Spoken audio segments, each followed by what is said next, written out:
Yay, saying good for tomato.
It's known as our 2x2 formation. Road change, down we go, racing for the first time this season. 3 hours of GT action, it's go.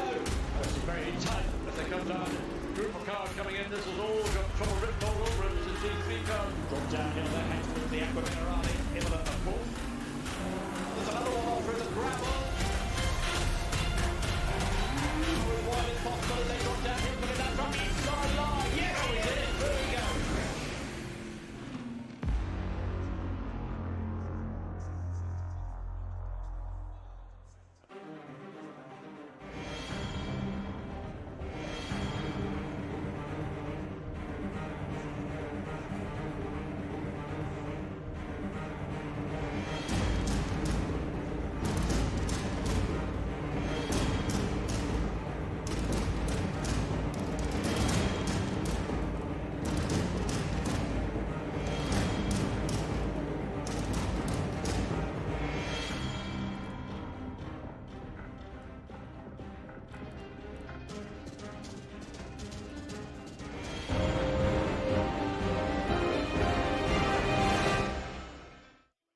Apex Online Racing is sponsored by Elgato, who created this lovely stream deck. For more information about the stream deck, the link is in the description below.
Good evening and welcome to round 6 of season 8 for AOR's GT3 series. This is tier 1, this is the fastest boys out there.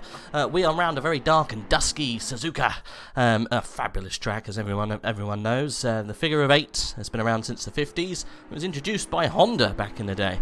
It's got some brilliant turns introduced by some of the greatest racers for that outfit, like the Senna S's. And also some modifying manufacturers like Spoon with the Spoon corner. I've no idea where 150R come from. Maybe Saffzo could let me know whereabouts the origins of that corner comes from. But I am your host, Rage F1, and I'm joined by my co-com, Saffzo. How you doing, mate? Doing alright, thanks, how are you? I'm very good. I'm back, feeling much better than before.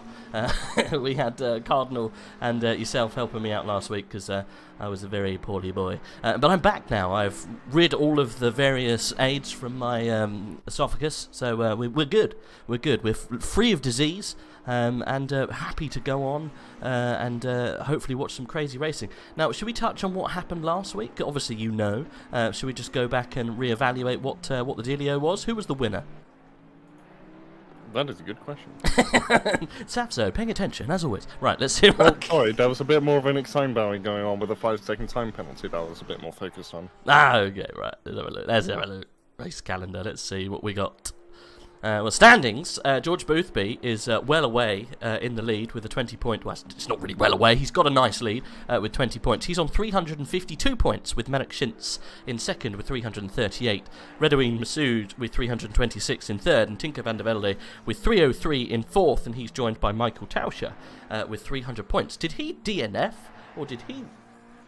I think Michael Tauscher looks like he got the win last time. He won the He won. last race, yes. He did. Well, there we go. It was...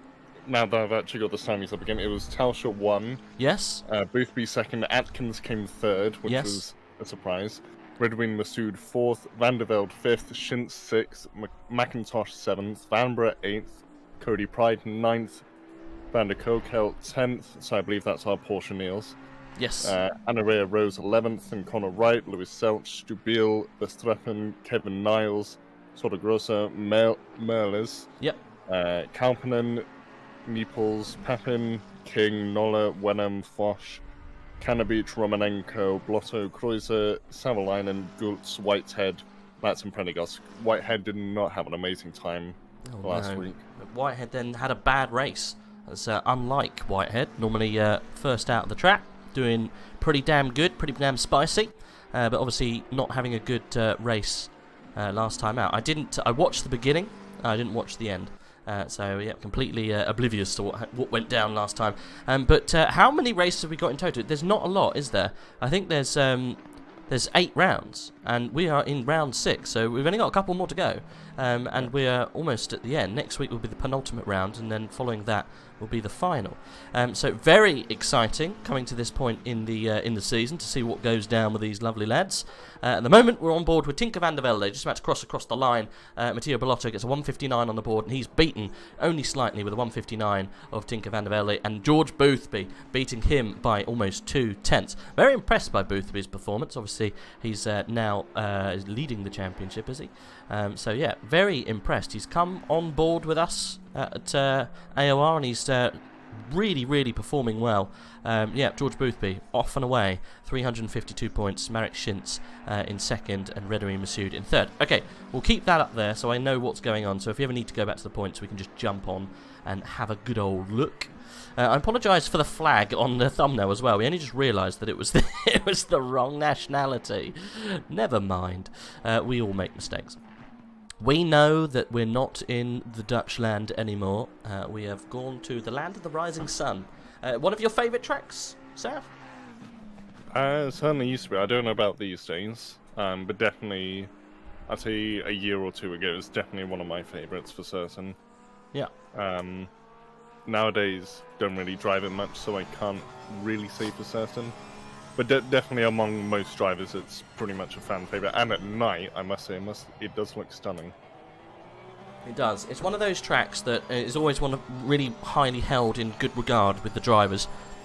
So, and it's definitely a driver's track. It's one of my favourites.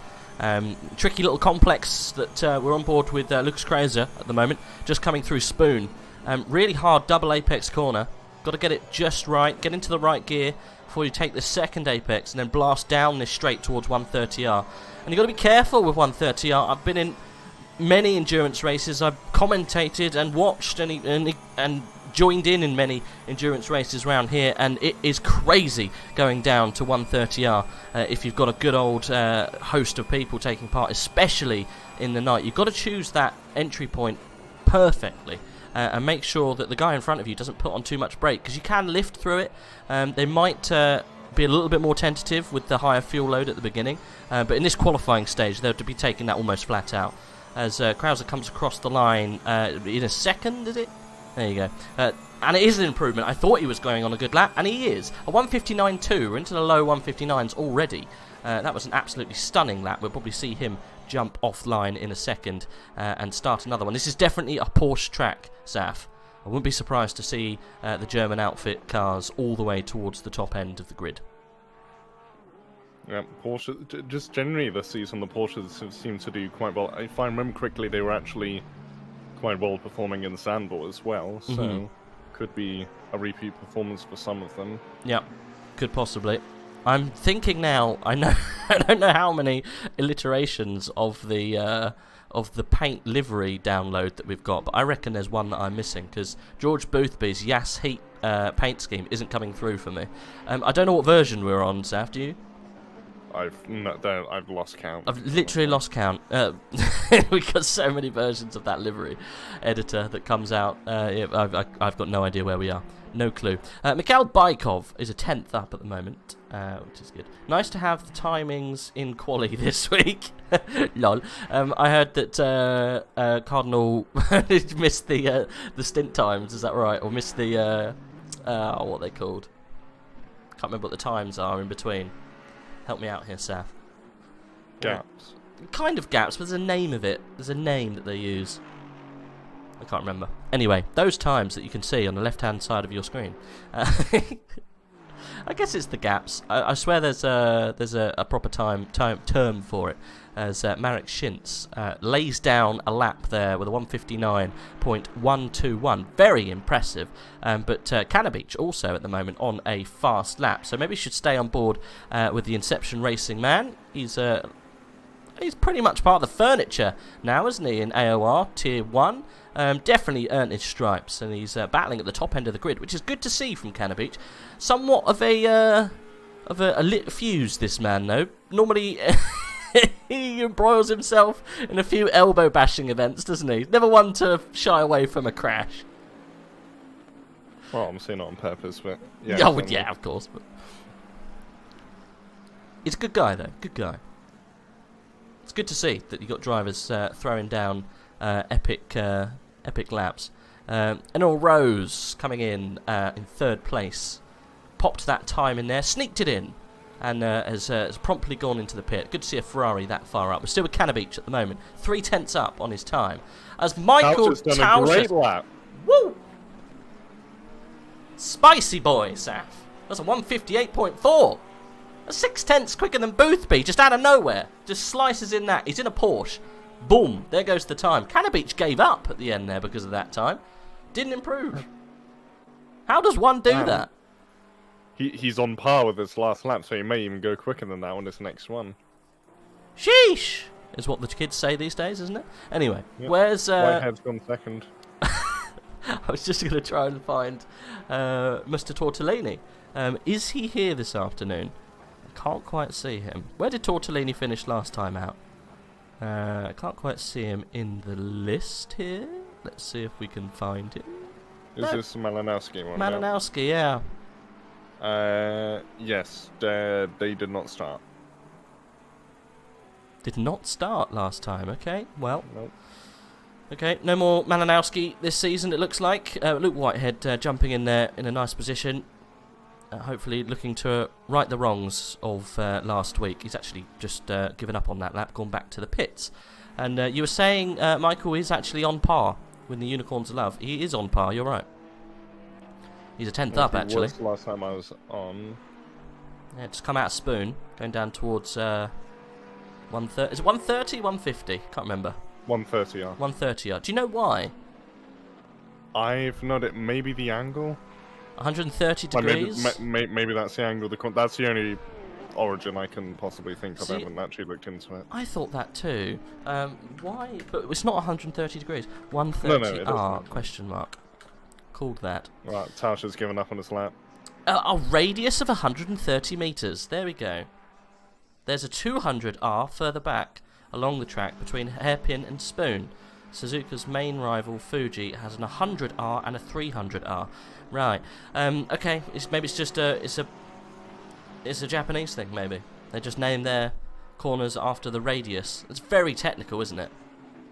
You can imagine them sitting around a desk at one point going, right, how should we name this corner? Yes, name it after the radius. Ah, good idea. Well done. Hiroshima, you can take us out. It was actually just a radius. Oh, they go around 130 radius. Oh, get your radius out, mate. It doesn't really have the same kind of appeal, does it? Well, no, really. Let's have a look at your radius, mate. Anyway, Black Gold Saw for president. Where is he? Doesn't show up anymore. He's not even in the race anymore. He's not even racing. He's given up, threw in the towel after round 1. He's not even here. Black Gold Saw. Where is he? I want to see him. He's not in the chat today. We have to talk to him later. Right, let's have a look at some of what the other people are doing right now. We always kind of focus on what's going on towards the top end of the grid, but we do forget what's going on towards the back. At the moment, we've got Redwin Masood in 12th place. He's 5/10 up. That's half a second. That's good enough for somewhere near the top, maybe in the top 3 if he can get this one down. So we'll stay with him at the moment with the VTRL virtual sim racing team. Again, I don't think his paint is showing properly. Never mind. Virtual to real league, is that what he's trying? That's the aim, is it? Virtual to real? How many people do you reckon actually do make the switch from virtual to real? What, it's from ACC to actual GT driving? Just generally, like virtual racing to actual racing. Because I can only think of like one person who's famous, right? And it's the Fastest Gamer man. Yeah. I can't remember his name. Well, Jimmy Broadbent. Yes, I guess Jimmy Broadbent has got him that Praga Literally went drive. from a shed to actual racing. Shed dweller to brick car racer. Yes, got that. Yeah, him and James Bond are the only examples I can think, because him and James Bond driving James Baldwin. James Baldwin. He's the fastest gamer, right? Yes. They exchanged. Well, he was. I don't know if he still is. They exchanged cars at one point, didn't they? The shed dweller and him. That's where he got his R32 GTR. Yeah, I know. Crazy, eh? Wedden Masood did improve, goes third fastest. Got a minute and a half to go. So we're on really in that kind of twilight area of the race. That's just a pun about the time of the day and also the time of the session. Luke Whitehead is 4 tenths up, dropped down to 3 tenths because I've cursed him. Going through Spoon now. That's Max and Lando. Right, really? I think they were the other way round. Real then to virtual. I can't think of many others that have made the switch. No, I'm sure there are many. No, not actually probably as many as you might think. Driving well in sim racing is very different to driving real life. For example, Alex Gillen did a video where he was actually in an iRacing race with Max Verstappen and a couple of Verstappen's mates. And he said about how real drivers, they really force people to the edge because they know they're going to back out. It's real life, it's much more dangerous. Yeah. Whereas sim racing, sort of, you really want to try and keep away from each other. And just generally, there are even just psychological differences in how you drive a real car on the actual track and how you drive in sim racing. So it's very rare that you'll see sim racing skills transfer over to actually being able to drive the real thing. Obviously, more experience in this if you're sitting on your couch watching and go, oh, he shouldn't have cut the corner. But it's a very, very different experience. Obviously, no motion rig or anything is actually going to give you the G-force and such on your neck that you're going to experience. Yeah. There's a reason they constantly train their bodies to be able to take that force, because they need to. They can't afford just to go, I'll just take a break week and I know I'll be fine after that. Yeah. Well, we have reached the end of the session. Michael Tauscher has held on for now. He's probably on another run. He's coming across the line, actually. He's a 10th up, but he hasn't validated. Ah, dear. Okay, well, Luke Whitehead did come across the line and improved to second. Rose in third. Boothby got pushed down to fourth there, and he's all done. We've got Lucas Kraser, I think, still out on a lap, and he's even with his previous time, so I don't think he's going any faster. He's actually slightly under his best time now. We do have a couple of people out. No, he has actually pulled over, so no more from him. Marek Schintz is going through the back end of Spoon towards 130 radius, as we're now going to call it.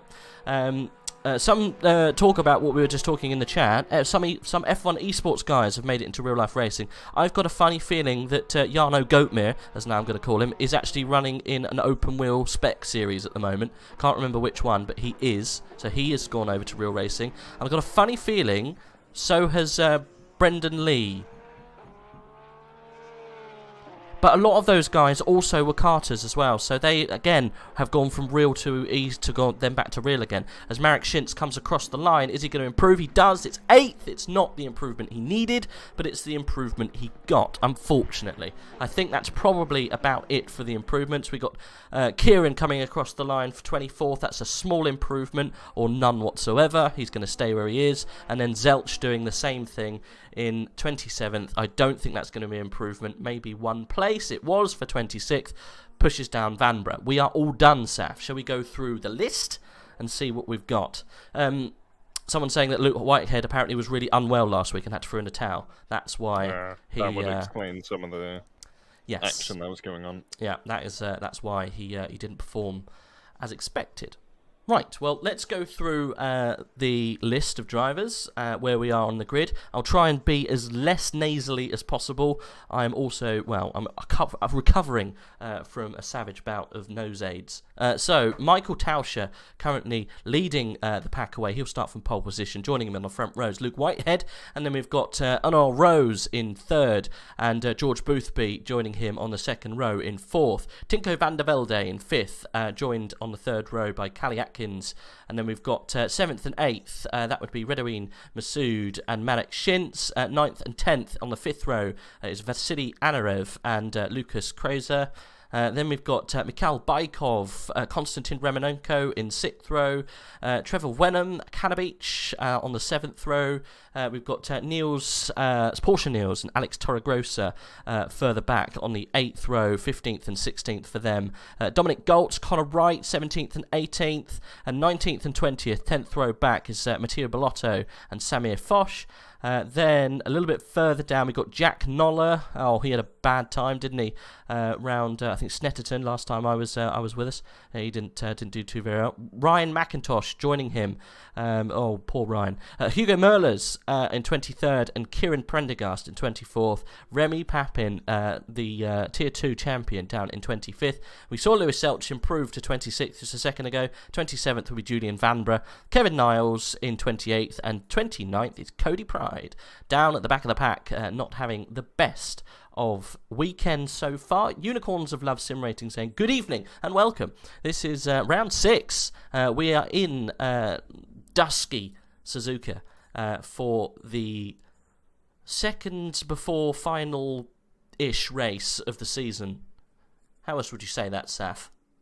The one before the last one, right? The penultimate. Yes, the penultimate. We're almost there. Points are up for grabs. There's hundreds of them, literally. It's just who's going to get them in the better order than the person behind you or in front of you.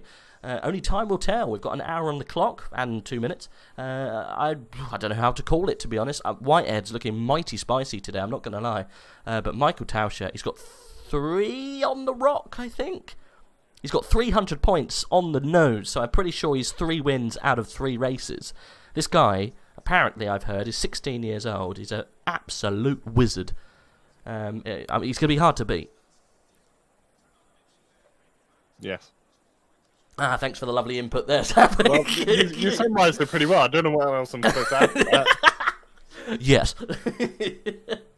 I'm just waiting for. Oh, there's a big crash through turn 1.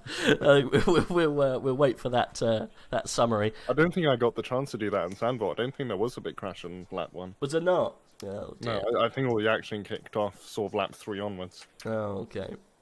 I'll let you off.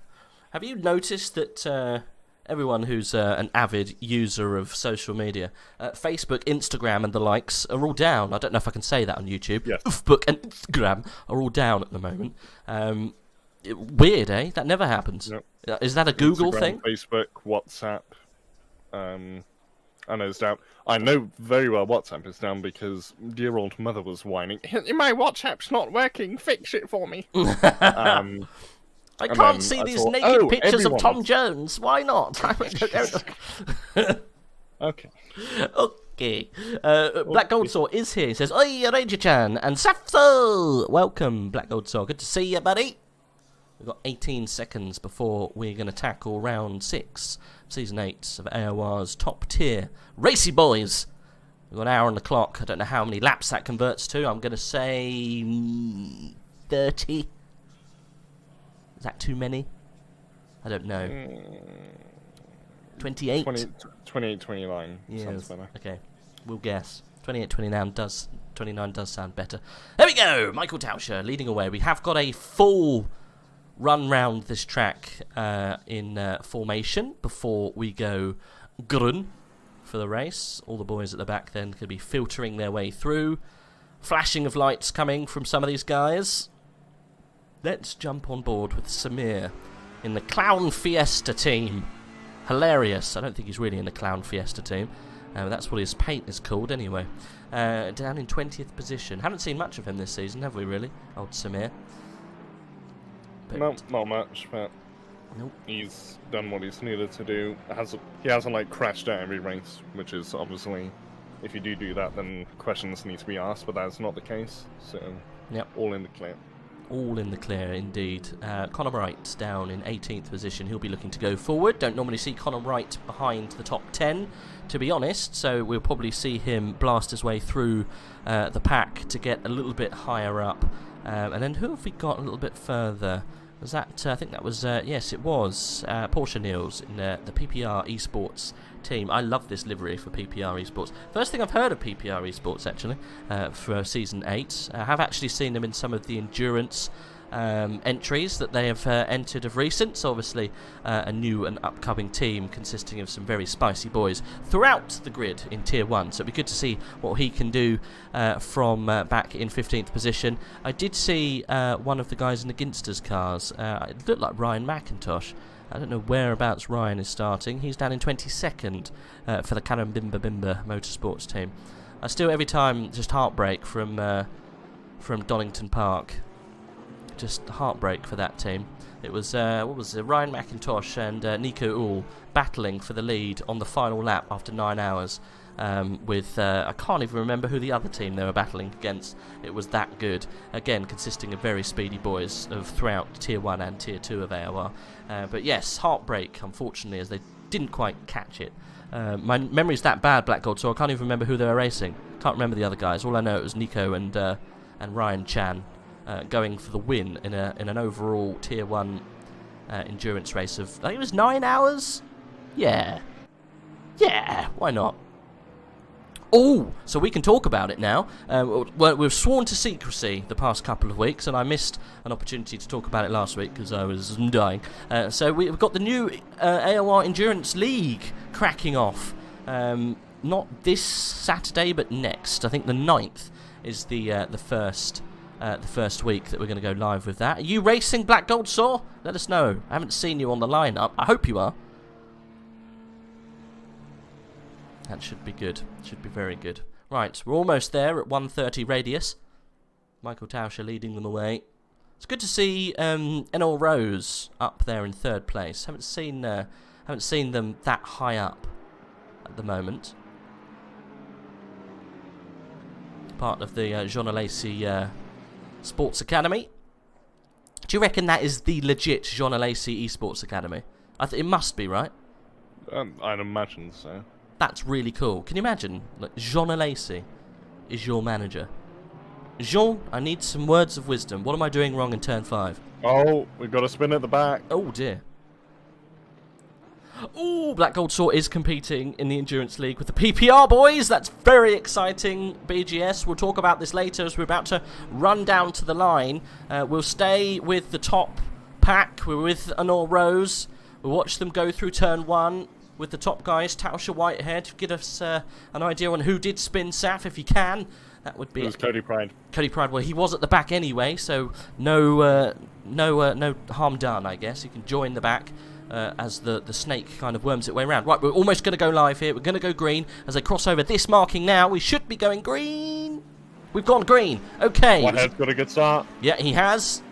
Tauscher comes over to cover. Little bit of pushy, but no contact. There is an off, though, at the back there. A huge off. I think that was Anarev hitting the barrier at some massive amount of speed there. We'll stay with these top guys. There's another spinner. There's lots of spinners at the back there. Atkins, Masood, Romanenko. It was Atkins. I could just about see that. Blimey. I think we need to go back quickly, possibly, got damage on the front, and see what happened. Let's go back 1 minute very quickly. I know we want to see the beginning of this race, but I do want to see what happened at the very, very beginning as we go round the start again. We're just going to get a quick view of what happened here at the beginning, because that was a nasty crash, and I think it was Vasily Anarev who was involved in that. If it wasn't, it was Tinker van der Velde. So let's just go on board and see. I don't think it was Tinker. Let's just go back here. We'll watch intently. I know there's a race going on, guys, but I just wanted to see what happened at the beginning. I think we're going to run out of time before we can see the replay. Big oof. Sorry about this. It was one of the Porsches at the back end of the screen here. It goes flying off to the left. You'll see it here. Boom, look. Oh, into this barrier. That is terminal. Definitely. And the Bentley there going right off and round. We caught that brilliantly on that replay. Good stuff. Well, that was definitely not the start that these guys wanted. And it looks like Redouane Masood was caught out in that incident as well. Not a good start for these guys today. And we're back live with the race now. Crazy stuff. Yeah, Masood and Shintz. Shintz then fighting for the championship, Saf. And he's in the pit already. Yeah, they jumped to the pit. So did Masood and Pride. I think they're probably all out of the... No, Masood looks like he's just been dropped down. So Masood might be carrying on. The other two are not moving. As Masood's got the flashing lights on, and I did see their car drop down. So they might be carrying on, but I wouldn't be surprised if they don't. Pride went off at Spoon and then jumped to the pit, so I wouldn't be surprised if they are not continuing. Tauscher, surprisingly, I thought there was going to be more of a fight between them into turn 1. But I suppose that's the mindset of, we've got an hour to do this, let's not end it at the first corner. Definitely. We've got a little fight going on with Rose and Boothby. George needs to get a move on to keep his title hopes alive. Currently leading this championship, but we've got the absolute barnstormer of Michael Tauscher in the lead at the moment, so George desperately needs to get past Donald Rose if he wants to keep his title hopes alive, but he's got the spicy Luke Whitehead in between him and his target up ahead as we go through these little divots almost. I can't remember what they're called now. It's the what's they called? I can't never remember, Saf. What are they called? Degners. The Degner curves, 8 and 9. I was thinking of the number but couldn't remember. So we go through the hairpin and we shoot off down towards Spoon. What a start then. Seeing the likes of those two take each other out at the beginning. Well, yeah. Marek Shintz and Redouin Masood out into turn 1. I saw one of them just absolutely shoot over. I think it was Redouin Masood. It was. Yeah, Masood just took such an aggressive line. No idea why he decided to do that. But yeah, that has caused that incident in my eyes, at least. I'm obviously not a steward, but that will be definitely looked at. And I think penalties will be added on post-race, and possibly even leading into the next race, Saf. Very possible. Obviously, we'll keep an eye on race control and see if anything happens there. SimSok Racing International evening all. Evening, guys. Good to have you on board.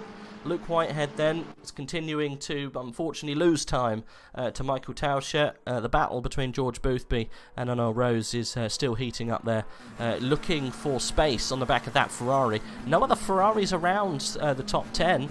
You've got Torregrossa and Samir down in 12th and 13th. Not competitive at all in the Italian car, but I know Rose doing a very good job holding third place at the moment, but I think this is a matter of time before they do have to concede that position. I can't see them holding on to it for this much longer because George Boothby looks like he's on a charge. 3/10 separates the two guys in third and fourth. Tinker van der Velde doing very well this season in 5th place. Anarev in 6th, also very close. Lucas there in 7th, Mikhail Bykov 8th position, 9th position, Wenham 10th is Porsche Niels. Connor Wright made a brilliant start, look, up to 11th place. I told you he'll be on the move. He's got a good few positions just in the first couple of laps, Saf.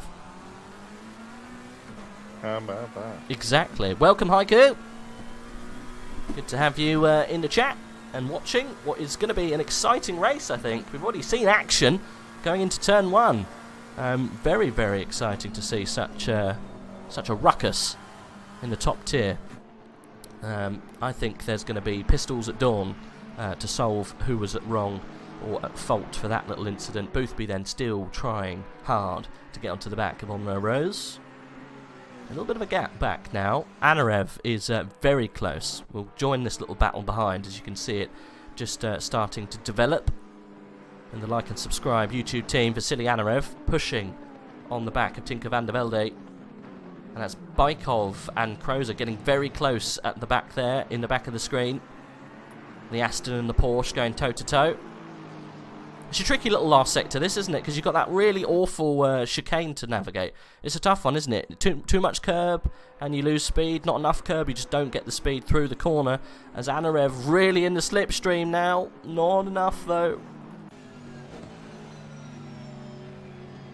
It's a good old racetrack, this one. Sorry, Saf. Don't worry, it's just saying Bykov and Cruz are also getting close, so that's going to be a fight to watch. Also, Connor Wright on the back of Porsche Niels. Let's jump back down to Connor Wright, because he's definitely one who was on charge at the beginning. Let's go on a bit of helicam action, I think, so we can see a lot more. Connor Wright there in the back of the screen with the luminous greeny, yellowy car. Vanwall SimSport, been part of that outfit for a little while now. I think 2 seasons at least. Takes part in their endurance stuff, sometimes with Vanwall too. So good to see that that team developing, going well. Just outside the top 10, got PPR to get past. I think that's Porsche Niels, isn't it? And Trevor Wenham, is it Trevor Wenham? It is Trevor Wenham in 9th.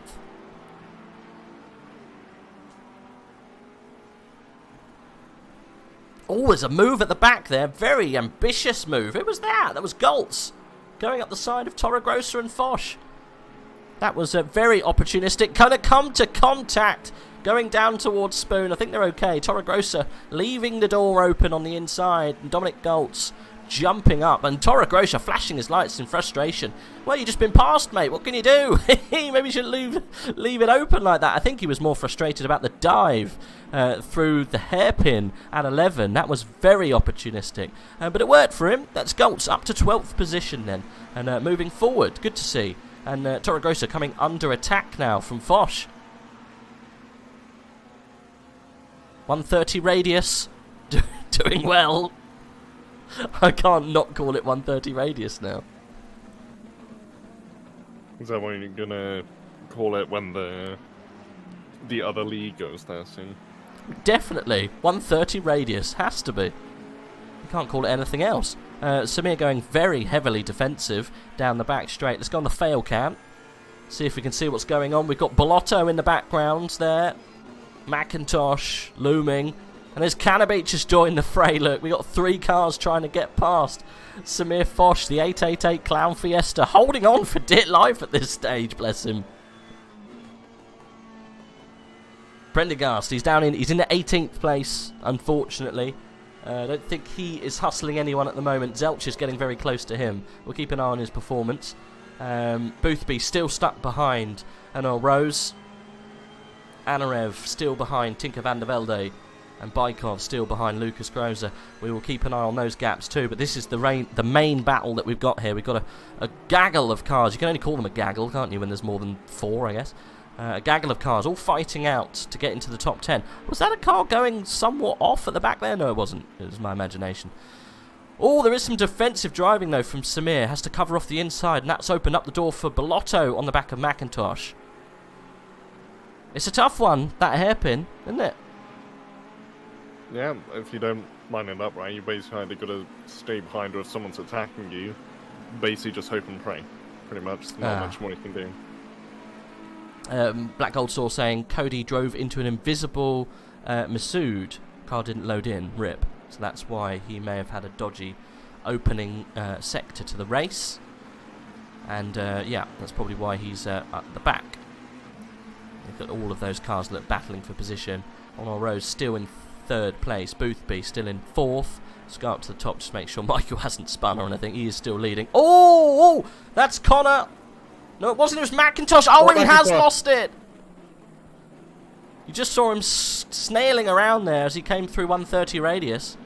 Oh, he's dropped him all the way back now. Look, right back. He's wanting to come into the pits. Yeah. You have to time that right. Well, there's no other opportunity to gain some time. At least, just got to come in and change those tyres. He would have overheated them with that spin. So yeah, unfortunately then. Oh, look, he's down 22nd.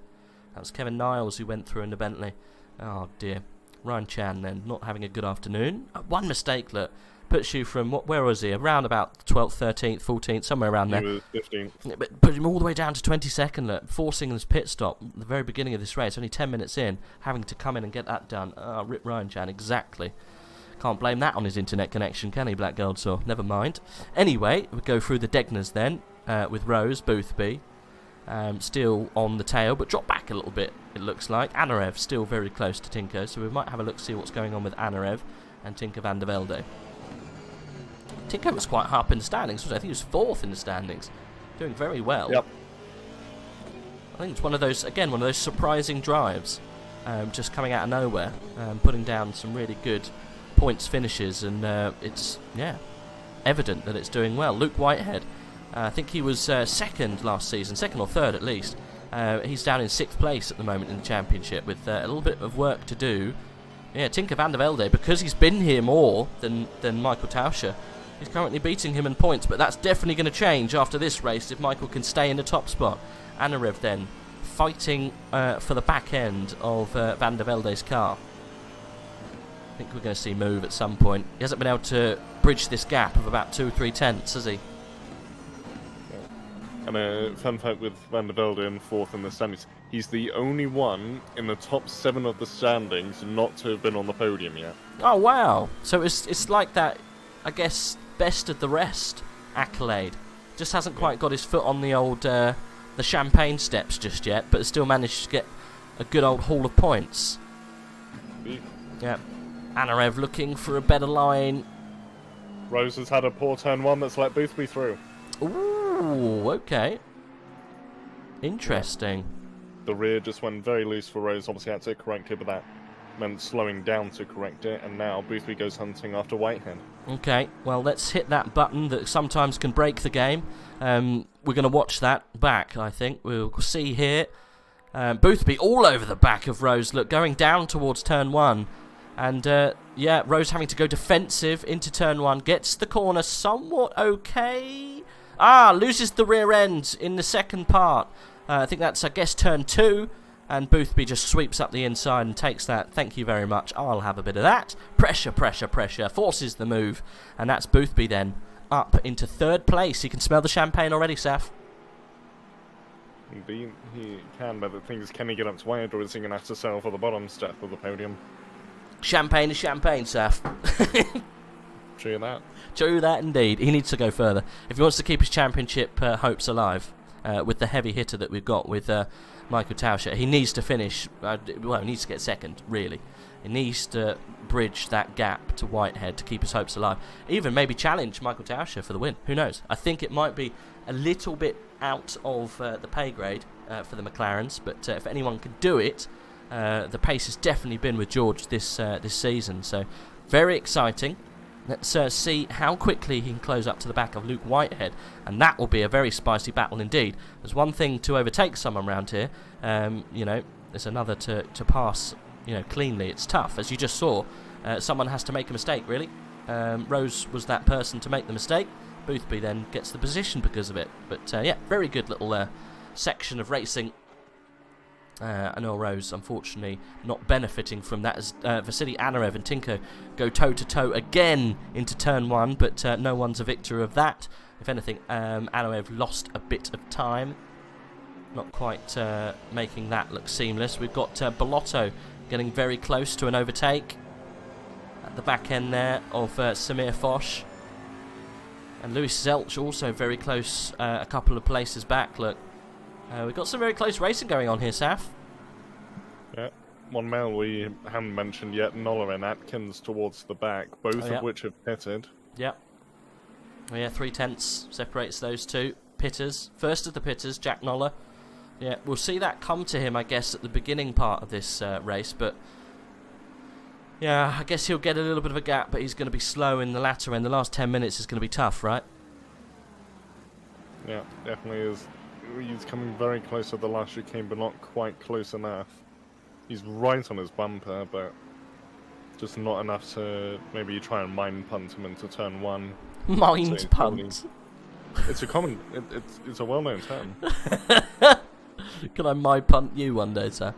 I don't think I've got it in me to mind punt you. I think you're far too mentally strong to be mind punted, especially by the likes of me. No, certainly. Fun fact, when me and Saffzo first met, he used to be so fast. He used to, when his race didn't go to plan, he would wait up, find me further back in the pack, and then pretend to be a safety car, and just block any which way for me to overtake him. And also shout, safety car, over the microphone, continuously, until I either, 1, crashed into him, or 2, crashed into a wall trying to overtake him. Isn't that right, Saf? I miss those days. We should do that again. No, we really shouldn't. I mean, we got to visit the old days. Safety car. It's like, no, please. I'm in 6th. I don't need this. Yes, but I can't win anymore. Well.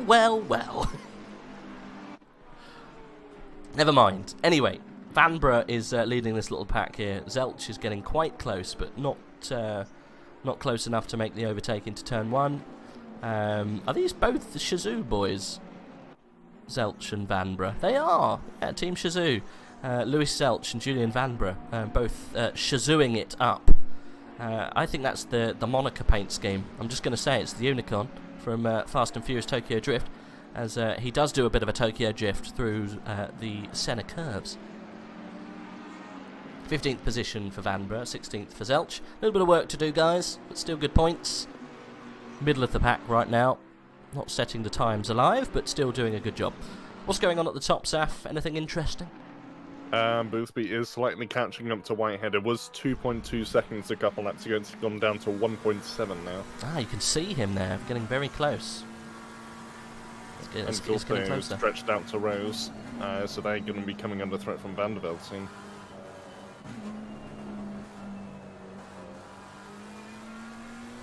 Yeah, it is getting closer. Not quite there yet, but it's only a matter of time, I think, before Boothby's going to get onto the back of Luke Whitehead. But then, like I said before, it's one thing to reach that person, but you then got to pass them. You get stuck in the dirty air, don't you? And it's hard. It is tough. What's that gap come down to now as we go through this last little sector? We'll get a time update across the line. It was 1.7 earlier as Boothby pulls it in the pit. Now that's an early pit for a front runner. Yep, and Lefebvre came in last lap. So maybe the pit window's already open. I mean, that's got to be a shout at the lead if the pit is strong. Royce is also in. If the undercut is strong here and the pit does well going early, that has got to be a move for the lead, not just for the move on Whitehead. If they can gain seconds out of this and then hold position, this could be a masterstroke from Boothby here. Let's have a look. We've not really seen any examples of it paying off for other people. We can see that Anarev has come in, and he's the fastest of the pitters at the moment, but we don't know. We haven't got enough data to see if the undercut is fast. Very interesting, because who was Anarev fighting? He was fighting, it was someone a little bit further away, Tinker, wasn't it? Tinker van der Velde, who also hasn't come into pit, so we've got no idea, we've got no gauge yet, if coming in early is the one. Interesting enough, Boothby then leaving the pit box, and he is off on the final stint of this evening. Well, time will tell if this pays off. I hope it does. Coming out the pits then, Boothby. Well, let's see. Who's going to come in next? The only gauge that we'll get, apart from the top guys, would be Tinker van der Velde, against Anarev. Was it Anarev? Oh, I can't remember now. Anyway. I think it might have been. I think it was. It might have been with Bykov. Who was Bykov fighting? No. Great memories, haven't we, sir? I've literally got the worst memory on the planet. Tauscher does not respond, so clearly he doesn't think. But Whitehead does.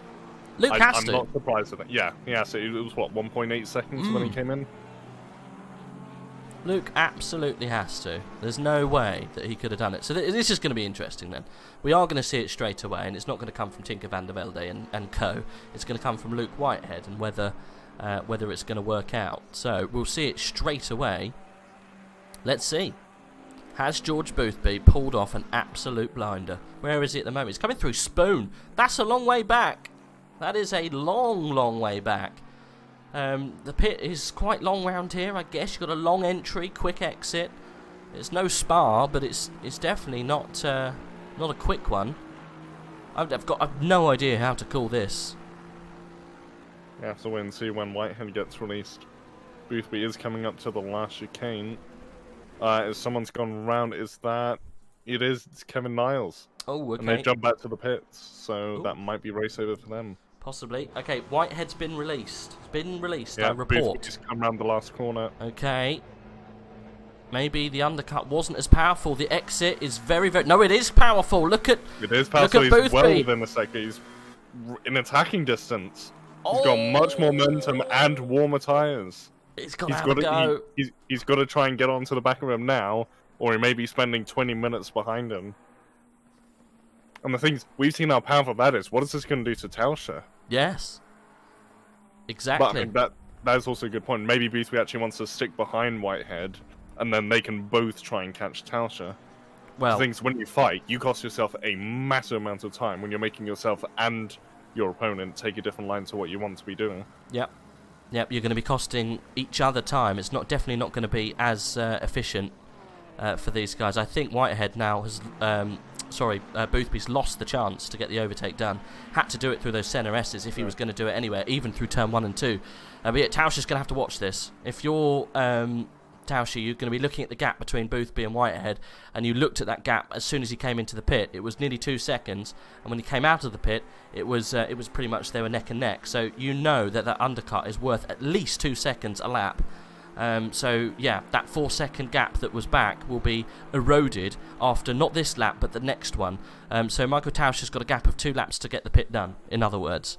Well, another car's gone round car 19. As I don't know if you just heard that, but there was an extremely loud firework on my end in the game.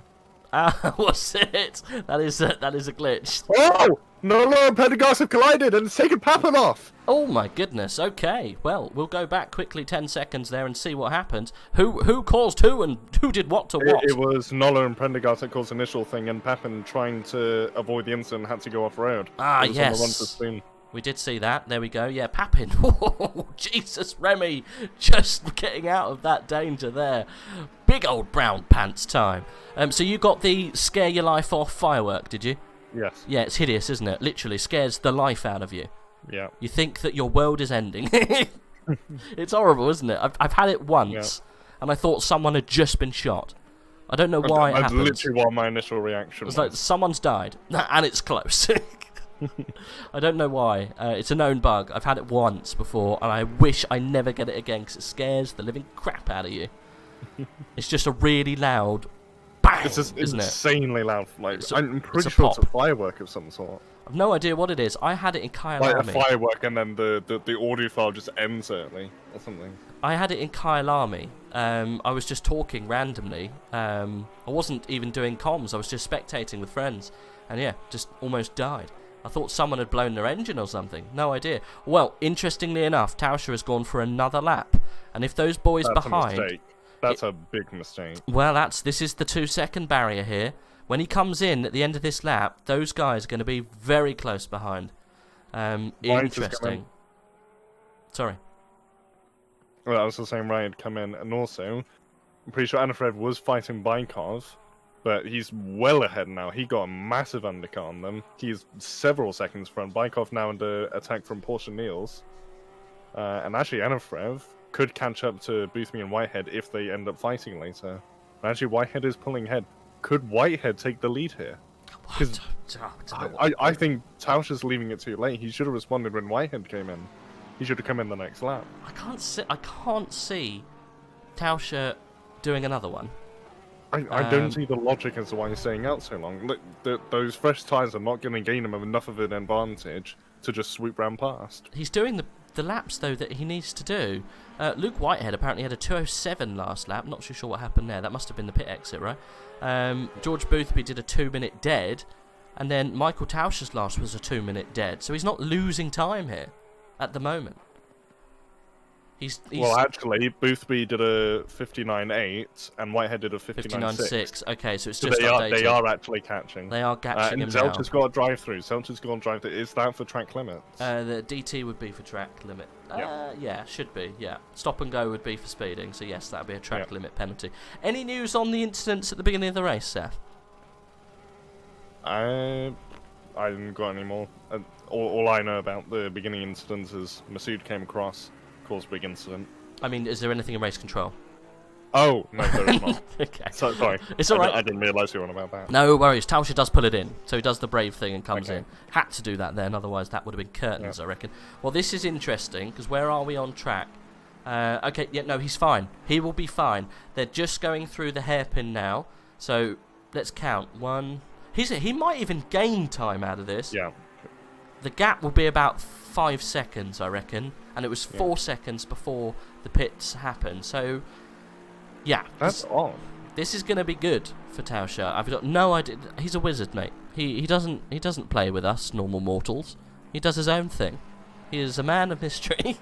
I mean, he has literally won every race he's entered so far, so... Well, we'll watch with bated breath as Michael Tauscher stays in his pit box. Someone else came in there. I think that was Tinker. Yeah, it is Tinker van der Velde. Tinker van der Velde, Gultz, Wenham and Toddegrosso all came in. There's only 3 people who still need to pit. Gotcha. Right. Unicorns of Love then currently static in his pit box. Tauscher. Oh yeah, no, he's just been released. I was about to say he might not be as safe as we thought. He's just been released from his pit box. Yeah. As Whitehead and Boothby come around the last corner. Boothby has been catching Whitehead, so they may have to settle for fighting for second. There's Tauscher coming out of the pit. Yeah, he's fine.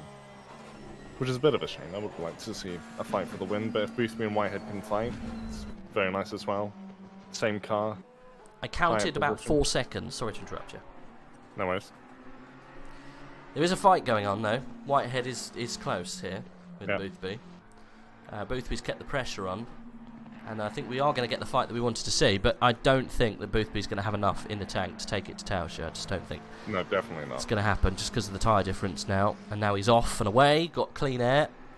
We'll see. Boothby's going to be heating up his tyres here and using a lot of that front end grip, just staying with Whitehead. So yeah, this is not going to be great for the tyre longevity, especially as he actually made the pit first. So Boothby is kind of running himself into an early grave, I think. Yeah, 4 seconds the gap. That was pretty much exactly the same as before the pit stage. So yeah, this little tussle here that's happened with these guys has actually cost them time, a lot of time. Yeah, as we're about to open up the 58s, we are. Last time around, George Boothby did a 58.9. I will be very surprised next lap if Michael Tauscher doesn't open the door into the 58s, or at least the low 59s. Get those tyres up. Through Spoon, here we go. Boothby still 4/10 back, not able to stay with him, it seems. Top 3 have come in meanwhile. Good. Well, Zelch's got a drive through. Yeah, I imagine he'll be serving that. Yes, he's serving the drive through first. That's painful, that, isn't it? Yeah. It is easy to get a drive-through around here. I think the last time I raced through here, I got a drive-through. Oh, Boothby cutting the corner there over the chicane. That will definitely be a warning. Definitely be a warning. Goes very wide, trying to get a long sweeping corner on the corner on the exit there, trying to get into the slipstream. Pulling out there, making himself known, but I don't think he's got enough in the top draw to make a move. Still 3/10 back. We have got race control action and a fair amount now. Alright, let's go for it then. So, on the start-finish straight of lap 1, that's the first time I've seen that, it's this S/F straight. That's very unusual to see. Anyway, a 30-second time penalty for car 1 for causing a major avoidable collision on the first lap of the race with 3 license points. That is the first time I've ever seen 3 license points given to a driver. That is... That's many points. That is a lot. Then we've got a 10-second penalty further for Masood for not holding their brakes and rolling back onto the track, causing another collision. Lap 1, turn 1. And another 2 license points. So, literally within the first 10 seconds of the race, 5 license points and 40 seconds of penalties. Is that for Redoui Masood? Yes, that both of those penalties were for Masood. Okay. Yeah, that is... Oh, that's gonna sting. Well, there's more coming. I can see the 33 car of Wenham's got himself 25 seconds. Yeah, we will come to that one. Though it's only showing a 10-second moment, so there may be more penalties coming into the chat. 10-second time penalty for car 33 for causing a moderate avoidable collision. That was lap 1, turn 10, and it comes with 2 license points. That was a collision with car 8. Okay. Then we've got a 5-second penalty for car 48. For causing a minor avoidable collision. That comes with no license points, and that was on turn 1, lap 2. And who was that with, sorry? That was with the one with the penalty is 48, and it was a collision with car 210. Okay. Let's get those up. 48 is Romanenko, and 210 was it? Yeah. That is Kelly Atkins. That's Atkins. Yeah. Yeah, I believe Atkins was also hit twice by Masood on that initial contact as well. So Atkins has really not had. He's been a magnet towards incidents today, unfortunately. Which is a shame considering how well he did last week. And I think he was on track to get at least a top 7 today as well. So Yep, unfortunate. Then we've got a 5-second penalty for car 142 for causing a minor avoidable collision, no license points. That was a lap 4, turn 17, and that was in a collision with car 70. Okay, that's Bykov. And Kreuzer. Okay, the penalty's not been applied yet, but I'm sure they'll come soon enough. Yep. Well, Reddy and Masood's penalties, savage. 5 points is, yeah, naughty boy time. I don't think I've ever seen that before. Yep. And that second penalty for Wenham was for causing a collision on apparently lap 35, turn 3. I think that's a mistake. But yeah, turn 3 on some lap for causing a collision with car 8 and car 888. Okay, that's So 888 is Foch. Yeah, Foch. I don't know who car 8 is. I think they're done as Canna Beach. Yeah. At the back of the grid, actually, Canna Beach at the moment. No, he's done. He's gone. Finished. Finito. Finito. We've got lots of retirements at the moment. Zelch, is he actually in the pit? No. Zelch, Niles, Kevin Niles, that is. Reddy Masood, Canna Beach, Milik Shintz, Cody Pride, all finished already. That's a good amount of retirements straight away. Yeah, well, there you go. As is the way round Suzuka. Tinker van der Velde currently 5th position. Looks like Anarev actually did get past him in that pit stop. Look, that's the gap now. So it worked then for Vasily Anarev. 5 seconds back is Tinker van der Velde. So huge jump for him. He's actually under pressure at the moment from Honor Rose. So we'll see, I think, a move going on back there as Honor Rose gets themselves as far into the slipstream as Tinker van der Velde as they can manage. And yeah, some good fights going on at the moment. Bellotto in 14th place, a couple of tenths back from Foch. And we've also got Torregrossa 4 tenths back from Wenham. All these penalties that we were just talking about are slowly arriving against those drivers' names, savage as they seem. A majority of them are all well deserved. So let's see what's going on here. This is for P5.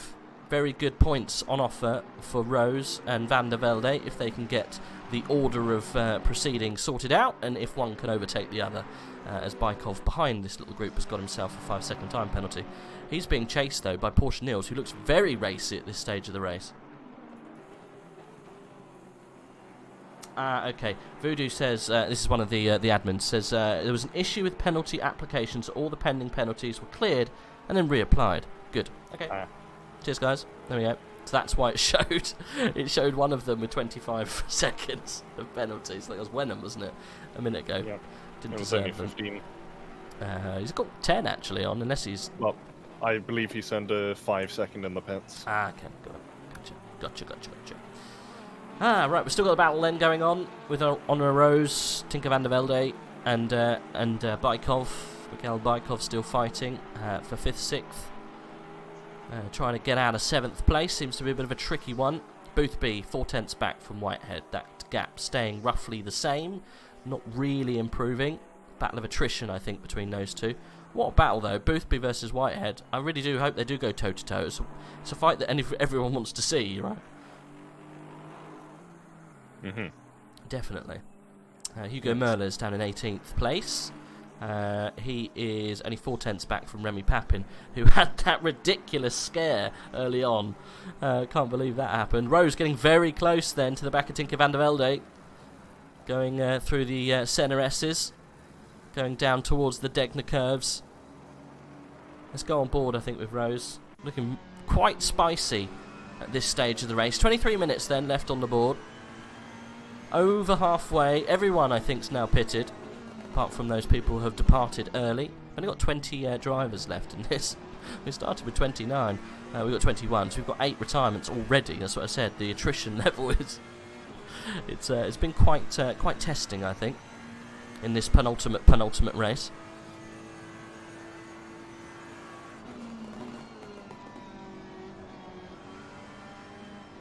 Boothby and Whitehead still 4 tenths. Still quite a gap. Tauscher, though, has definitely eked out. It's now 5.3 pretty much. 3 tenths for Boothby. It's getting there. I found the name for 2 before last. Yes? Antepenultimate. The antepenultimate. Lovely. Antepenultimate. A-N-T-E. Before Okay. the penultimate. Antepenultimate. Got it. Yeah. So that's It's a very satisfying word to say. the one before the one before. The one before penultimate. The one before the one before the last. There, you got me confused now. Antepenultimate, penultimate, final. Okay. Oh, funny. Just if you know, wanted to confuse things. Is there a word for one before the antepenultimate? I am having a look for that now. It becomes to be quite obscure, but I want to know. Rose, 4/10 back from Tinker van der Velde as we look into very obscure timings. I don't think it would be necessary to have one before the one before the one before. Yeah, from the looks of it, there isn't one for before antepenultimate. Okay, so that would be the one before the one before the one before, not the one before the one before. Just Indeed. to confuse you. Mind games. May have been the one before the one before the one before the one before. Wow, no, that's too many one befores. That's 4 instead of 3. It's the one before the one before the one before. You get me? Yeah, I get you. But you added one more one before on the end. No, because the one before, there's the one before, there's the one before, and then it's the one before that. Yes, but it's unnecessary though, isn't it? There isn't a need for the one before the one before the one before, but there is a need for the one before the one before. That's the one we found. The antepenultimate. That's what I'm saying. The one before the one before the one. Everyone who doesn't have English as their first language right now is like, oh no, I'm so sorry. What? Oh. Come again? I mean, this is your English lesson, ladies and gentlemen. Get your pen and paper. We're about to do some documentation. Yeah.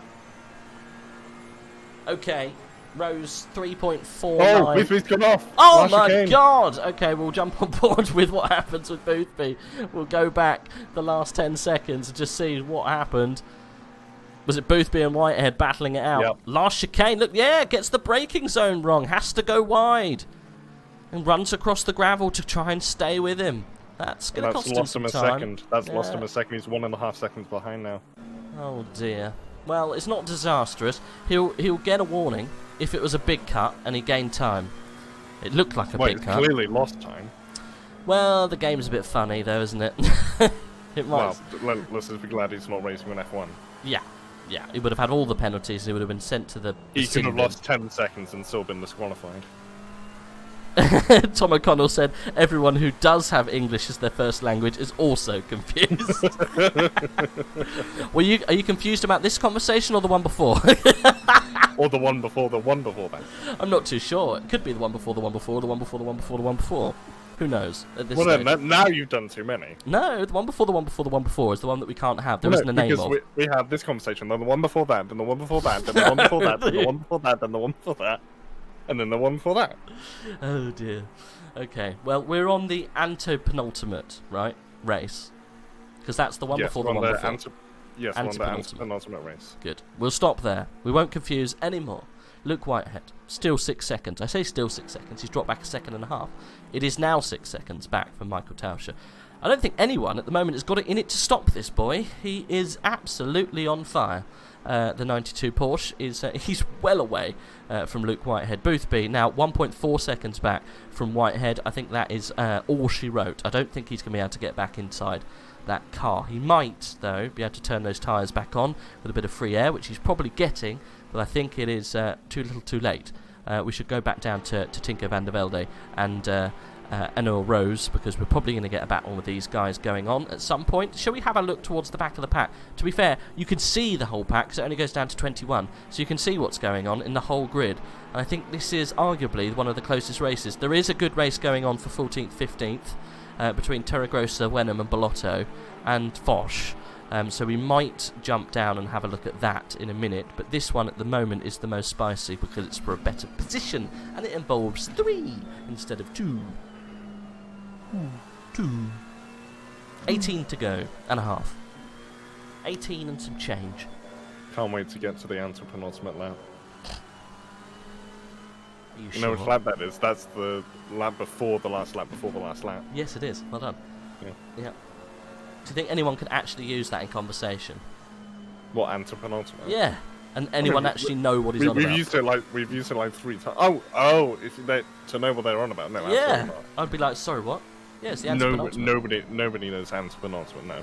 Well, I do now. I'm going to use it. I mean, that's a fun party trick now you can bring up. It is. Just, That. hey. It's almost a Who Wants to Be a Millionaire question, that. Name the word for before the one before the one before.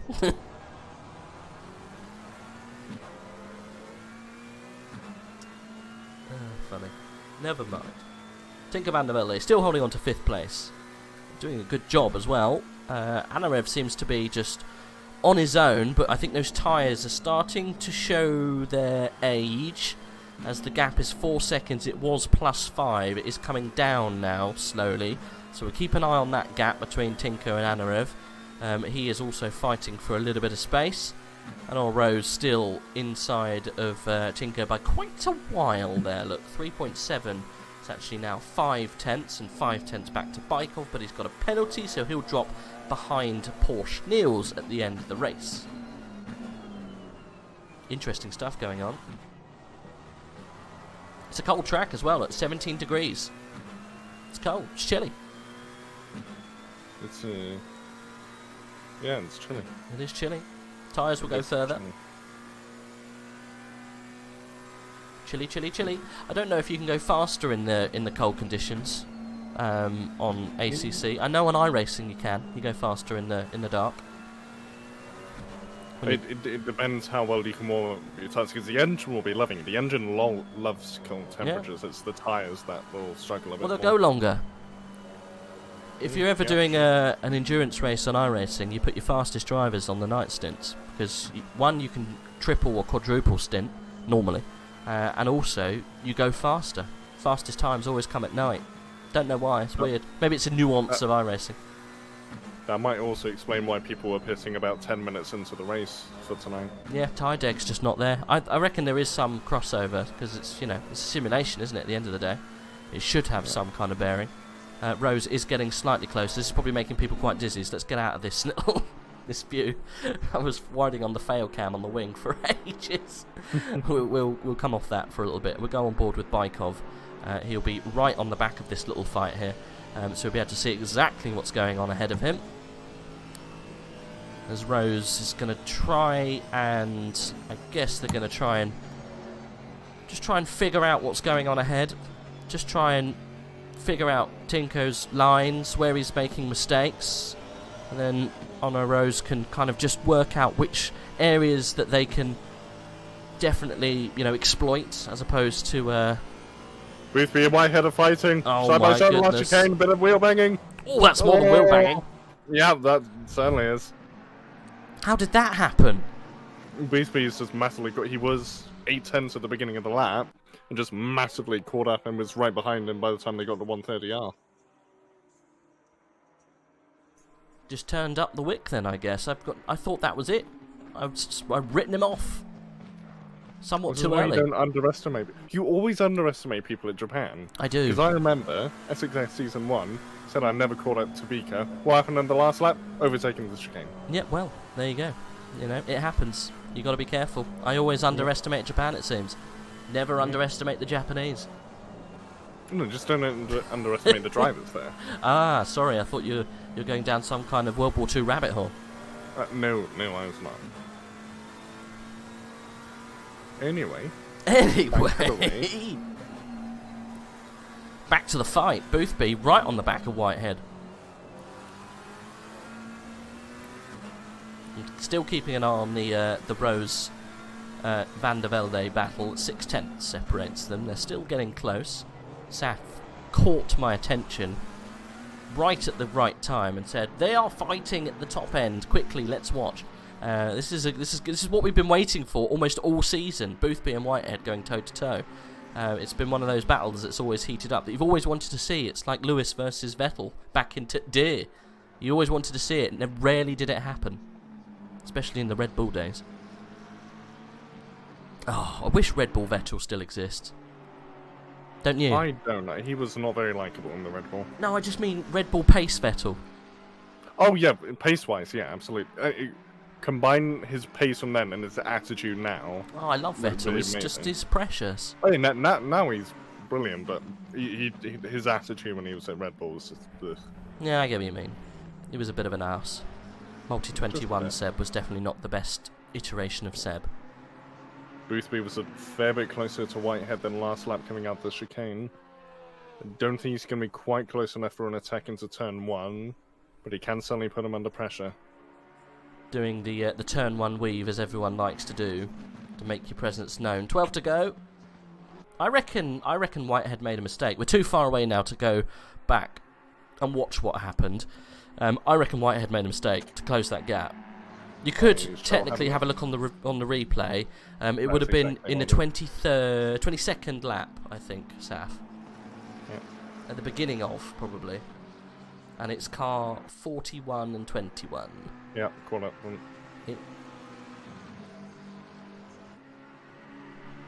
Bykov getting very close to Rose now.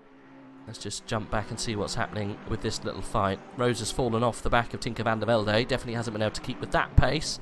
Tinker van der Velde is slowly reeling in Anarev as well, so we'll keep an eye on that. Don't think it's going to be close enough for a move towards the end, though.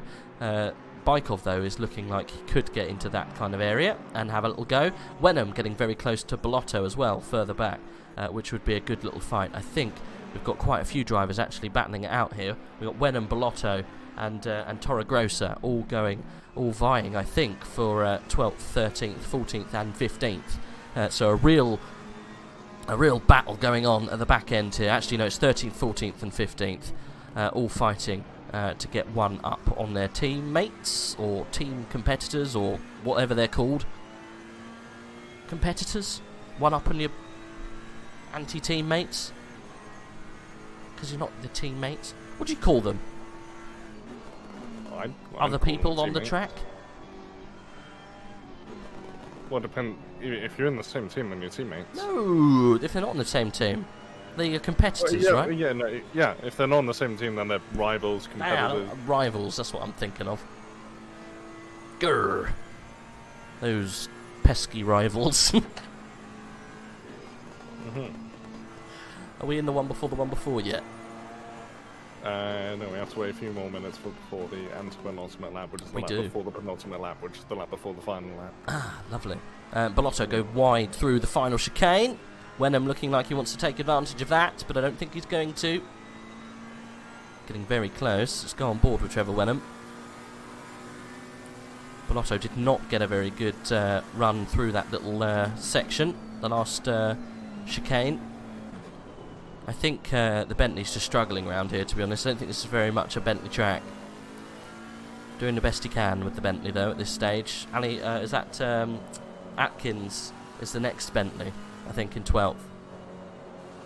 Whitehead is struggling and slow. Well, there's a turn for the books. That's probably why we were seeing. Do you reckon Whitehead is maybe saving fuel? It can't be saving tyre. Something's wrong with that McLaren. I reckon it's fuel. I reckon he's turned the fuel mix down. We'll see on the straight. Thanks for the shout, JVR. We'll keep an eye. Yeah, you're right. 1/10 now separates the 21 and the 41 car. Any news on what happened, sir? There was no big mistake. Just Boothby caught up and then pretty much had a tow right from Spoon up until the last chicane, which led him to the side-by-side that we saw. So pretty much he just needs to pick up that tow again if he wants to get past. He's got a decent tow here, but not in striking distance.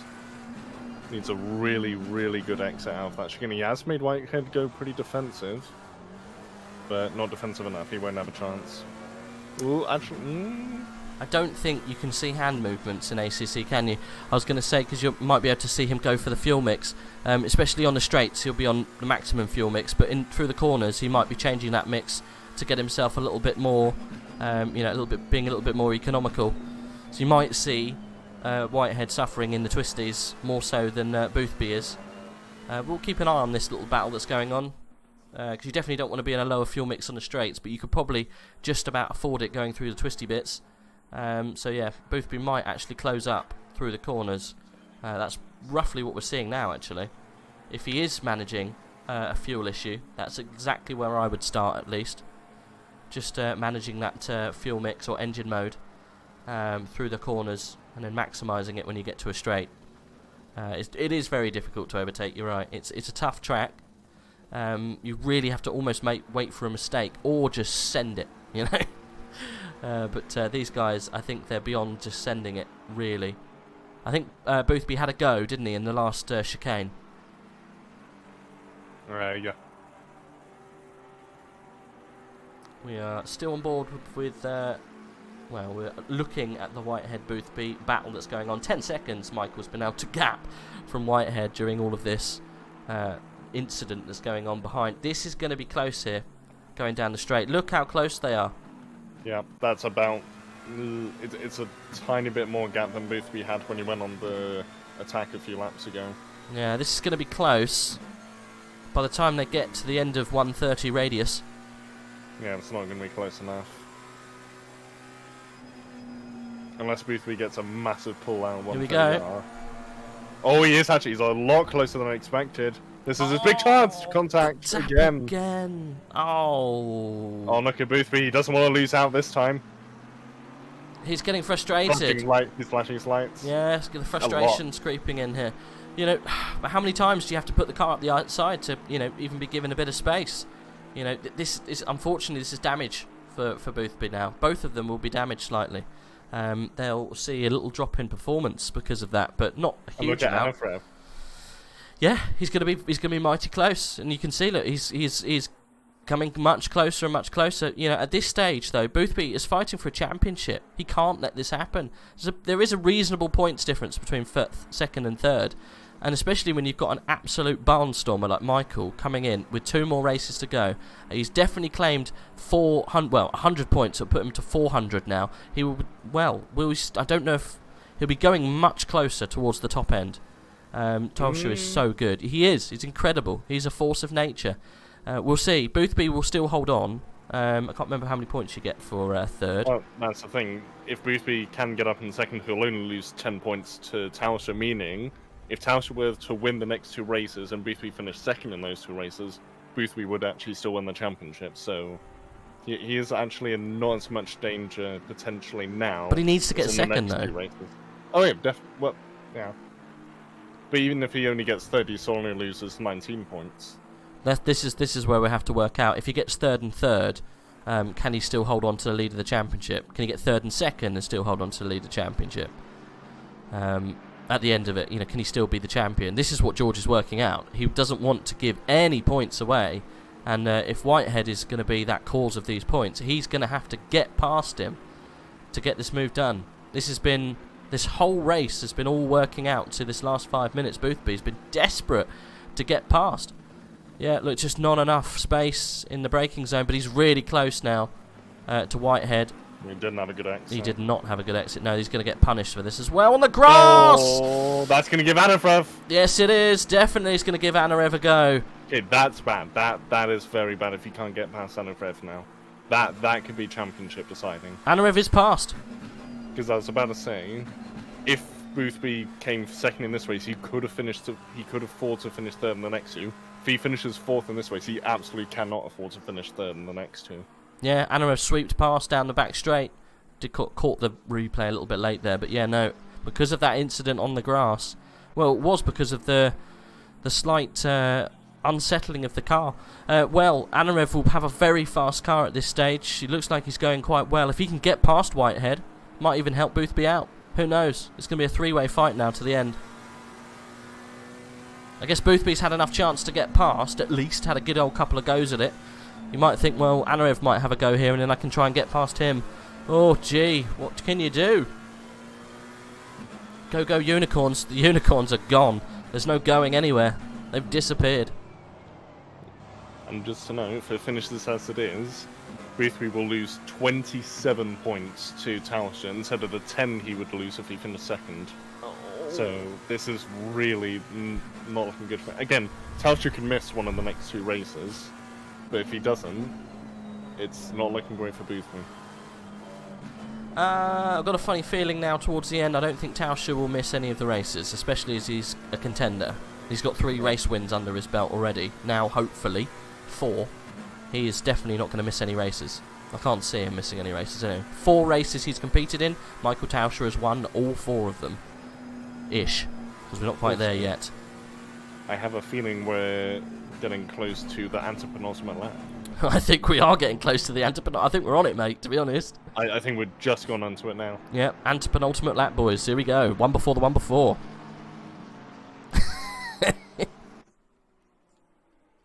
Oh, their line of stone then. 2, 3, and 4. Oh, Boothby thrown it away by trying to go aggressive on the back of Whitehead. I think he's running out of tyres now. Going wide through turn 1. Anarev looks definitely the aggressive driver at this stage. Whitehead's managing by the looks of things. What a well-reserved drive from Whitehead. Got a good head on him, hasn't he? Got a good head on his shoulders. Knows what to do, knows where to put the car. Doesn't throw it away. The pressure, to be under by the current championship leader and contender directly behind you, pressurising you to get past and not making a mistake, holding your line through a very tricky corner, and doing it lap out, lap after lap after lap, all the way up into the antepenultimate lap, Saf. Not making a mistake, and now he's got more pressure from Vasily Anarev. Yeah, look at Anarev. Yeah. Anarev's looking really good for pace. And I think we're actually on the penultimate lap. The next lap will be the last one, so we've already had the antepenultimate lap. Oh, damn. Hey ho, guys, welcome. The sim racing boys are going crazy. The unicorns. There's many unicorn emojis in the chat right now. Give it up for the unicorns. Literally, blast the unicorn emojis. This is exactly what we want, guys. Michael Tauscher doing an absolutely brilliant job. We're already talking about the championship now, and we've got 2 more races to go after this one. It's definitely championship discussion time, because it's all coming down to this. George Boothby looking racy. Anarev trying to get past Whitehead. Boothby wants a piece of the action here. He's not got enough in the tank to get past. This is going to be going on to the last lap. We are not going to have any more time left in the tank after this. Michael Tauscher started the last lap. These boys have just started it now. Boothby, if he wants to keep his title hopes alive, is going to have to hope for a dream here. He's going to have to really put it on the back of Anarev if he wants to make this happen. Season 8 slipping through Boothby's fingers here. Will he be ruling the day that he pulled the car over in Misano from the lead? He had it all under control, and because of a hardware issue, he had to pull it over. He loses out here in Suzuka. Tears for Boothby. He's set the whole of the crowd on fire almost through Season 8. He's been one of the shining performers, one of the new guys joining the ranks and absolutely putting down performance after performance, but small little issues creeping in that's going to affect his chances of winning a championship, and then the one big thorn of his side, it's Michael Tauscher with an unbeaten record at the moment. 4 out of 4. He's going to make it 4 out of 4 anyway. Anarev still holding on to 3rd. Whitehead 2nd. I don't think he can do anything about this, Saf. Yeah, honestly, I don't think anyone's close enough to make a move unless something happens in Spoon. If neither of them are close enough to make a move on the other through Spoon, I think that's pretty much 2, 3, and 4 sorted. Yeah. I don't think he's going to be able to have a go. I want to see Tauscher come across the line, but there's such a hot battle going on behind here. Yeah. Oh, God. Do you throw it up the inside of the last chicane? No, I think they're going to stay as is. So, yeah, there's Tauscher on his own and the pink unicorn Porsche. Going through the last chicane. Is he spun? He has! He's gone off! Tauscher's gone off at the last chicane! He's back on the track, but he did spin! What a turnout for the books! Yeah, he's still going to win. He's still going to win. Oh my God! Unicorns hold their breath as he spins into the pit wall. What a tease. Spicy! Whitehead claims the 2nd spot. Anarev in 3rd. Boothby 4th. What a finish there. What a tease. I want to see what happened to Tauscher. Tinker van der Velde, I think, holds on to 5th with Honor Rose back there in 6th. Bykov in 7th. Porsche Niels comes across the line in 8th. Goltz in 9th. Crozer in 10th. Connor Wright coming across the line in 11th. He didn't move up any further than that. Callie Atkins in 12th. And then moving back from there, can't get Vanbrugh. So we've got Samir Foch and Alex Torregrossa coming across the line. Trevor Wenham just behind. We've got a fight going on behind there. That's Remy Papin. And is that... No, it can't be Ryan McIntosh. Who's that behind? Doesn't show me. Some people have left and it's screwed up the timings. Here's Kieran Prendergast and Noller coming through the final corners for 19th and 20th. There's Noller. Then we've got Konstantin Romanenko, unfortunately, on his own. And he is 21st and last for there. Well, seeing a spinning leader on the last lap. Ooh, spicy. Redemy Masood says in the chat there, look, earlier on, I'm really sorry for that incident. Marek Shintz, I don't think will be accepting that apology very quickly, because that has definitely put the nail in the coffin of his championship chances. We had fireworks at the beginning of this race, Saf, and we had fireworks at the end with a spinning Michael Tauscher. Whoa, almost threw away the win. Oh, really? And then in terms of the Shin stuff, he has already said mistakes happen, so... Okay. He's recognised the issue. Black Gold Saw saying, I love Saffzo's crackling audio when he yells. Oh, we didn't get. Oh, there's been a crash, but we did get one at the end. There you go, Black Gold Saw. We got something arguably more dramatic. Yeah, we call this fan service. Says the Unicorn Boys. Unicorn Boys are in force. Chat with the top 3 lads? Question mark. Help if I can spell. I have also got the replay of what happened to Tauscher. Oh, okay. Let's maybe. We'll see if we can get that going. Let's hop on over. We'll pop this up for now, I think, as we wait for a chat or to see what happens with Tauscher. Yes, actually, I might be able to see it on the screen actually, because it will save the... It'll be pixely if I watch it on yours. No offense. Ah, right, yeah. Let's see if we can watch that, actually. Let's... Hello? No. Hello? Hello. Hello from the other side. What number is Tauscher? 92. Go from the outside. 92, 90... There we go, 92. Let's play. How do you play? That looks like the end. The end of lap 31. Here we go. No, we're watching now. He's flashing his lights, look, coming down to 130 radius. On the rumble strip. Did he just miss his braking point, or what goes on here? Hits the grass? No, he's all good. Oh no! He just drops the rear. He just drops the rear. Was quick to get that spun round though. Hoo. Very lucky boy. Michael Tauscher won't make that mistake again. Drops the car going through the last corner. Cheeky. But all good. Okay, we got some guys to give us a chat. So we will we'll open it up and have a chat with the guys who finished towards the top end. We've got Luke Whitehead currently in the box to have a little chat. He finished second and held off Boothby very, very well. So we'll jump him down now. Luke, you hold off Boothby like an absolute champ. A masterclass in defence going into that final chicane. How did you handle the pressure of the current championship leader breathing down your neck like that? Not well. I think you did well. Yeah, I'm happy with it. I mean, myself, I was constantly looking in the radar. I mean, it was really, really tough. Really, really tough. A lot tougher than I sort of hoped it would be. I'd obviously done well in qualifying. I had the pace for pole position and invalidated my lap, unfortunately, which was annoying. And then in the race at the start, it seemed like I had okay pace. Obviously, Michael was always going to pull away.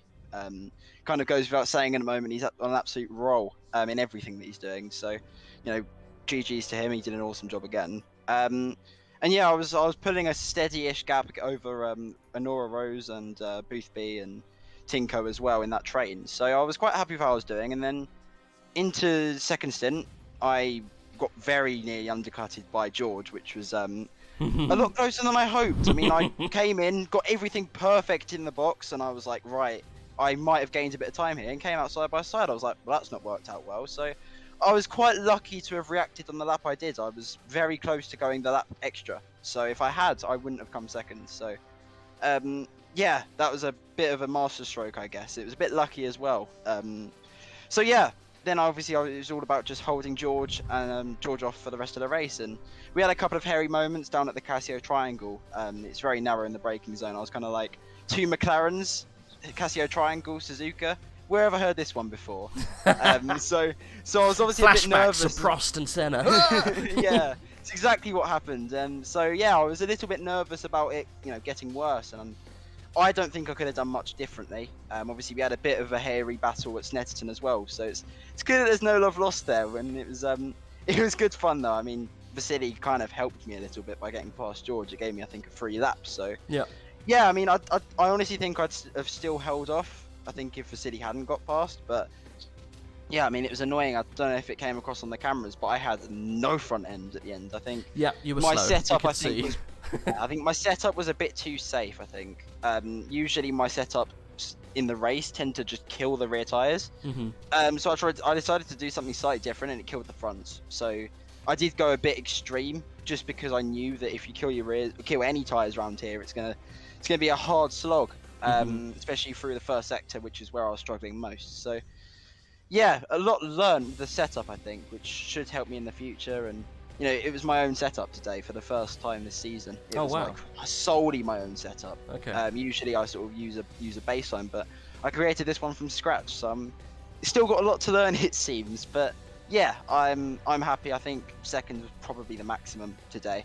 Yeah. I don't think I would have caught Michael. I think even if I'd gone pole, I think he still would have gotten past me eventually. So he's on a machine, isn't he, at the moment? 4 out of 4. I think he's definitely one of the top 5 in the game at the moment. Maybe even top. Like every single race he's done recently, he's won. So he's on an absolute roll. And to be honest, he looks very comfortable in that car, which is a lot of the story. I think in the McLaren, I'm still getting to grips with it, and I'm not fully used to it. So I only jumped into it from the Ferrari this season, so I've not done a huge amount. So just it's all about learning the cars and just choosing what car I'm going to go next. What car I'm going to fully prioritize for the next however many months. Because obviously after AOR and SRO, I've got probably about a month or two's break. That's the plan anyway, and then just gonna concentrate on one championship with one car and just absolutely smash it out, and hopefully it works to my advantage. Well, I hope you're joining the endurance league. Yeah, I believe so. I mean, I know PPR are joining. I'm not sure whether I'm one of the drivers on the list yet. We're still sort of deciding who's going in for it, because obviously they've qualified and what have you. So yeah, it's all a work in progress. I'm still making progress. I've not been on the game that long compared to some of the other guys. So yeah, I'm happy, all things considered. Did you see what happened to Michael on the last corner of the last lap? I mean, I just assumed he was showboating. No, he span and hit the wall. Oh dear! He span and was hit. Was it 130R? No, it was the corner afterwards, the little chicane. He span on the exit curb. Just put the pedal down and just span it round. Typical Porsche things. Really odd. Luckily, he did the same at Snetterton as well, didn't he? I can't remember. Did he? Did he drop it? He was leading, and then he broke past the bridge into the left-right. I think before the bomb hole, and then he spun it. Yeah. Well, there you go. Yeah, he has enough margin to do that, it seems. So. He's not completely bulletproof yet. So there you go. No, but he's we're quite young guys. I mean, I'm only 17. He's I think 16 or 17. So we're both quite young on the grand scheme of things. So there's always going to be chinks in the armor, but young bucks trading blows. Well, yes. Here's me sitting here all 30 and such. Anyway, I'm definitely not as fast as you boys. Thank you very much for having a chat, Luke. I don't think we're going to get any more today, but I appreciate it. Michael is waiting in the interview. Oh, is he? I missed him. He's just come in. All right, let's drag him down. Let's drag him down. Michael, was that just like a little victory dance on the last corner there, or was did you have everything under control? No. Did a little bit of poo come out when that happened? Yeah, I nearly got a heart attack when I was in the war. But I turned my TC off when I was flashing it down the straight, and I didn't notice it. Okay. So I went into the final chicane, and I was like, "Fuck." Oh, that could have been much worse. Luckily, you just tipped the rear left, and it wasn't a full-on straight in the barrier, and it was quite low speed. But yeah, can you imagine if that happened at a different point, or even 130R? You're lucky it didn't happen there. Can you imagine? Oh my goodness. Anyway. Well, I went through 130R without TC, so yeah. I think you earned the win just for that, really. Good thing you had enough margin, mate. Just like Snetterton, you had a big enough gap to spin and win. Yeah. Good job, though, mate. You drove an awesome one as usual. Yeah, as the usual. You are slowly creeping up to the back of George Boothby. You know, you have to get win after win after win if you want to keep your championship hopes alive. No pressure. But you've got 2 more to go. We've got Monza and Spa. But if you win both of them, you will be champion, as far as I can see. Wait. Yeah, there's no way I can win Spa without rain. Without rain? Well, okay. Well, it keeps the championship hope alive, I guess. So we're Monza next week, which is it really a Porsche track, Monza? It's not too bad. It's not great. It is bad, but I think it rains, so. I'm not too sure. I think it's rain. I do think it's rain as well, so that will equalise it completely. Is it set weather then for the different races? I'm not savvy to this. We've got a like a JSON file, which is like we can see sort of what the weather is. Oh, cheeky! It's 100% wet. Yeah, okay. I've just looked on the website, so that should be fun. Well, there you go, guys. It's been fun to watch you battle it out. At least with Luke and George. Didn't have George in the box today to have a chat with. He's probably a bit salty after what happened. Anyway, Michael, absolutely dominating performance. So hopefully we see another one of those in Monza, and who knows what happens in Spa. Hopefully not. Well, he's fighting for the championship now. Come on, what did I say? Am I. Well, Luke, what did I say last time? I was like, come on, you can do this. You can do it. You can do the championship this time. You're a good 100 points adrift, mate. Come on. Yeah, it's because of Zanfor. I was really ill and had to stop midway through, so. It's fine. I was ill. I wasn't here. It was just Saf and Cardinal jumped in for me. So I noticed that. I feel your pain. I think there's a bug going around at the moment. There is. It's definitely not Rona. No, it's not actually. I tested negative 3 times. I didn't even bother to test myself. I'm not gonna lie. I was one of those. Didn't even bother. I was like, can I still taste this? Yes, I can. I'm not dying. You're fine. Yeah, I'm all good. I'm all good. Anyway, we shouldn't joke about the Rona. It's nasty. Anyway, boys, it's been a pleasure to have you have a chat. And likewise. Yeah. Likewise. Best of luck the rest of the season. I want to see Pistols at dawn next time. I don't know who's going to win the championship, but it's going to be someone who we're talking to at the end of these races. I can tell you that much. Yeah, it's very close. Very close. I wouldn't put your bets in. I wouldn't put any bets in. I don't know. I couldn't call it either. I couldn't call it. No. Couldn't call it. Awesome stuff. Yep. See you soon, guys. Thanks for jumping in. Yep. You too. Right, Cheers. Well, there we go, Saf. Little chat with the lads. Luke Whitehead gave us his, as Black Gold Store said, his life story as opposed to his interview, bless him. I'm only joking. It's always good to have a chat with him. Well, we'll be back next week, like we just said, for, Monza. You can, excuse me, you can join us tomorrow for Tier 2, where it will be, I think, Timosaurus and Architeuthis. I think it's both of them again, doing Tier 2, and it'll be exactly the same conditions that we've just seen. I'm not too sure how close it is in Tier 2. Blummy, oh, it's absolutely ridiculous. Shebelanov, Pichik, Borodowski, and Vince van Merveld all battling it out, but I think it's Ola Pichik and Alexei Shebelanov. I don't envy them for that name constantly. Shelobanov and Pichik battling out for the championship. So join us tomorrow at 7:30 with those boys for Tier 2, and for the Tier 1 stuff continuing again next week, same time, same place, starting the stream at 7 and going live at 7:30. Anything to finish on, Saf? Anti-penultimate radius. Anti-penultimate radius. Yes. Good night.